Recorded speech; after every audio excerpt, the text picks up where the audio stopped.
안녕하세요. 오늘의 사건 일지 그날의 비밀번호 에피소드 6화는 횡령입니다.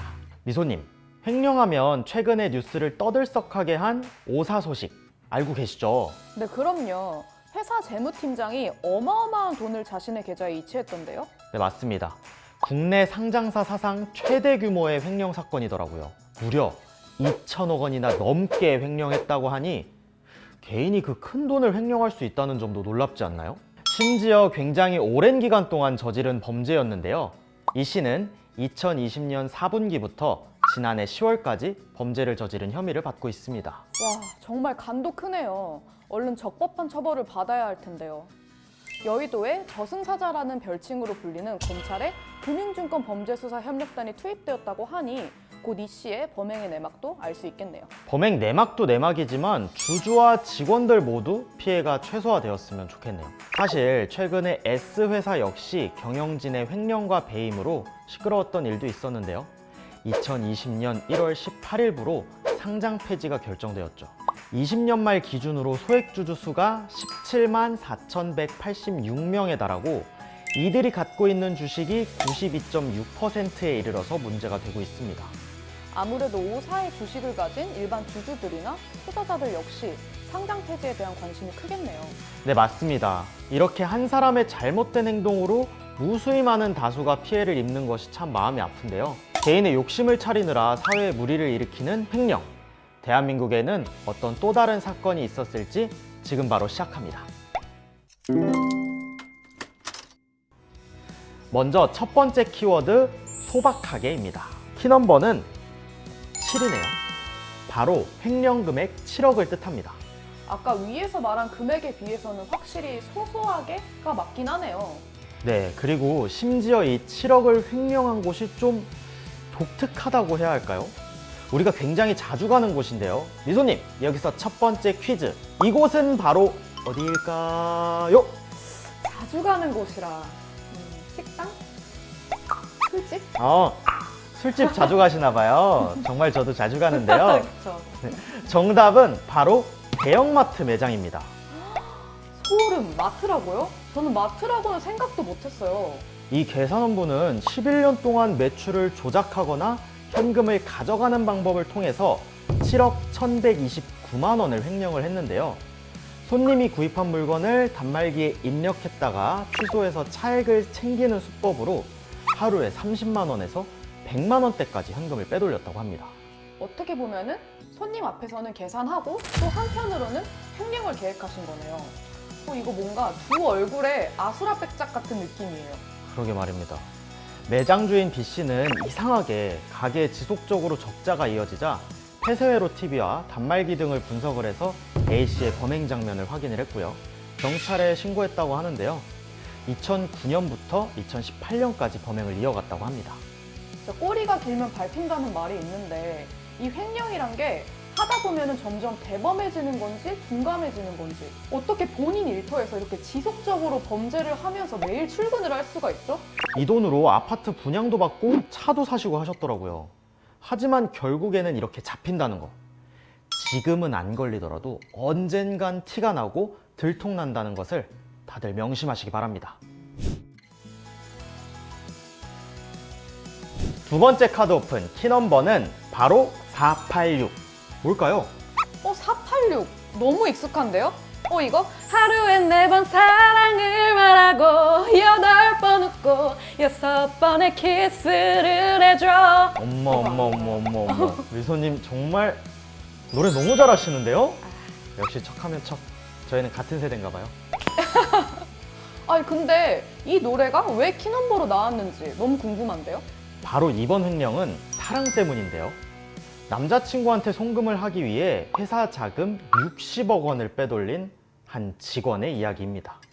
와, 진짜 사랑의 콩깍지가 제대로 씌었네요. 네, 심지어 박 씨의 남자친구 이 씨는 미국에서 포교 활동을 해 하나님의 뜻을 이루려면 자금이 필요하니 돈을 빌려줘라. 하나님이 너에게 돈을 빌리라고 하셨다. 라는 신앙심을 이용해 사기를 쳤는데요. 포교 활동을 남의 돈을 훔쳐서 한다는 게 참 아이러니하죠. 진짜 어이가 없네요. 더 황당한 사실은 심지어 남자친구는 미국에 포교를 하러 간 사실이 없었고 태국을 드나들며 이 씨에게 받은 돈으로 여행사를 차리고 태국 현지 여성과 결혼까지 한 것입니다. 횡령을 한 박 씨는 이 일로 징역 8년형을 선고받았고 남자친구 이 씨 역시 징역 8년형을 선고받았습니다. 박 씨는 사랑도 잃고 직업도 잃고 또 인생도 잃어버렸네요. 사랑에 눈먼 잘못된 선택이 자신의 인생을 망가지게 한 것이죠. 이렇게 박 씨를 꼬드긴 남자친구도 나쁘지만 본인의 판단하에 회사 자금을 횡령한 박 씨 역시 자업자득이라고 생각이 되네요. 두 번째 키워드를 보면요, 바로 대담하게인데요. 뭔가 이전 사건들보다 규모가 좀 큰 모양인가 본데요? 맞습니다.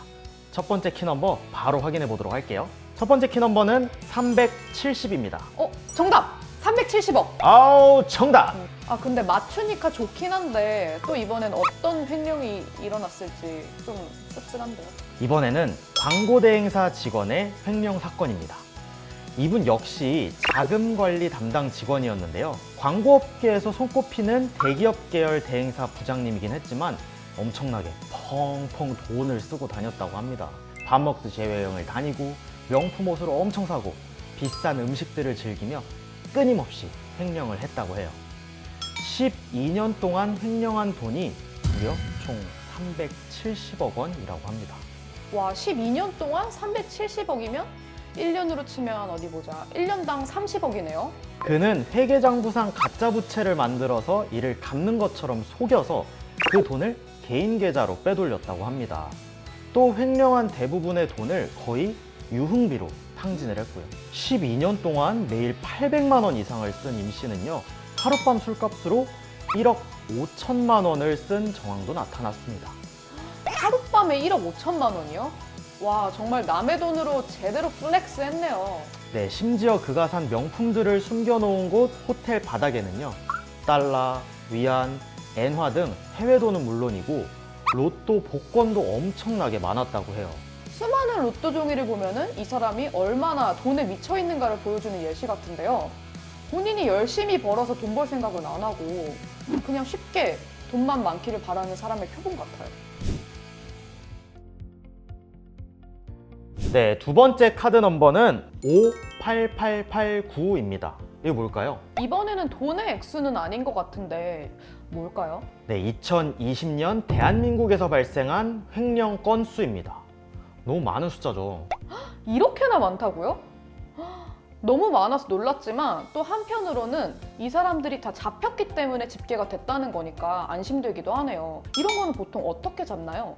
먼저 과거부터 살펴보면요, 창업 1세대들이 자녀들에게 상속을 하는 과정에서 세금 등을 줄이기 위해 차명 주식을 운영하고 넘겨주는 경우가 정말 비일비재했다고 해요. 예전에는 이런 것들을 회계적으로 숨길 수 있는 방법도 많았지만 이제는 전산화와 회계 투명성이 강화돼서 수사망에 걸리게 되었으며 또는 한 개인에 의해서도 밝혀지기도 하는데요. 아까 위에서 말씀드린 사랑에 빠져 횡령하신 분은 거래은행 직원에 의해 밝혀졌는데요. 회사 자금을 개인 계좌로 빼는 것을 이상하게 생각하신 거죠. 이렇게 사회적인 측면에서의 변화도 있고 각 자리에서 자신의 업계에서 전문성을 가지고 열심히 일하시는 분들에 의해서도 수상한 부분이 밝혀지게 되는 것 같습니다. 또 이렇게 횡령을 하게 되면 한 사람으로 인해서 피해를 보는 사람도 많을 것 같아요. 맞아요. 미소님이 잘 말씀을 해주셨어요. 바로 세 번째 카드가 이 내용과 관련이 있거든요.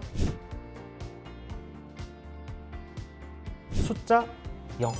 이러한 횡령 사실이 밝혀지면 기업에 대한 이미지 혹은 주가는 요동치게 되거든요.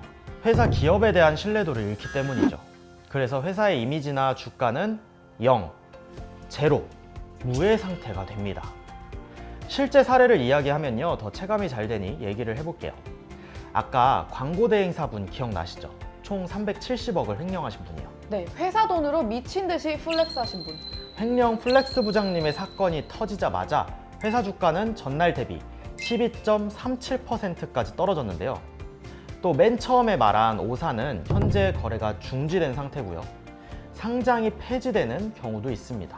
그렇기 때문에 그 기업의 주식은 흔들릴 수밖에 없고 일반 투자자들은 불안함에 떨 수밖에 없습니다. 고스란히 모든 손해를 껴안게 되는 거죠. 거래 중지에서 상장 폐지로까지 가게 된다면 이제 그 주식은 일단 묶여버린 휴지 조각이 될 수밖에 없는데요. 비상장 주식으로 팔 수는 있지만 이렇게 논란이 있는 회사에 대한 주식에 대한 수요가 높지 않겠죠. 한 사람 때문에 그 기업, 그리고 그 기업에 투자한 모든 사람들한테까지 피해를 끼치다니 정말 민폐 제대로네요. 맞아요. 본인이 돈이 좋아서 남의 돈을 횡령하는 만큼 남이 열심히 번 돈이 소중한 것도 알아야 할 텐데 말이죠. 자, 오늘도 어김없이 007 가방의 비밀번호를 맞춰보는 시간 한번 가져보도록 하겠습니다. 저는 뭐 잘 맞추니까요. 오늘 좀 쉬운 것 같은데요? 나이가 열창을 했던 486 370 맞겠지? 맞을까요? 역시 이제 뭐 저는 센스. 진짜 한 번에 다 하나 봐요. 그러니까요. 아, 추억이죠? 우와. 아, 이거 진짜 추억이네요. 오늘의 주제가 횡령이잖아요. 근데 저도 소소하게 집에 굴러다니는 500원짜리 동전이나 이런 돼지 저금통에서 살짝 슬쩍 해가지고 이런 불량식품을 사 먹었던 그런 횡령을 했던 기억이 있네요.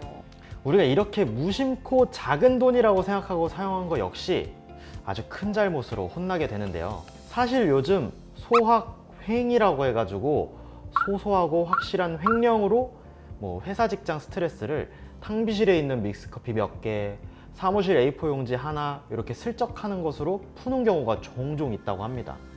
그러나 소소하든 대담하든 횡령은 횡령이랍니다. 네, 맞습니다. 바늘도둑이 소도둑 된다고 당장 내 눈앞에 보이는 이익을 내 주머니에 넣고 싶은 유혹은 순간적으로 들 수는 있지만 이 유혹을 반드시 끊어내고 다른 사람에게 피해가 가지 않았으면 좋겠습니다. 네, 오늘의 사건 일지 그날의 비밀번호 6번째 토크는 횡령을 통해 우리도 가끔 가지는 유혹에 대해 경각심을 가져볼 수 있는 시간이었습니다. 다음 사건 일지 그날의 비밀번호도 더욱 유익하고 알차고 재미있는 주제를 가져올 테니까요. 기대 많이 해주세요. 아, 그리고 구독과 좋아요도 잊지 말고 눌러주세요. 저희는 그럼 다음에 또 만나요. 안녕!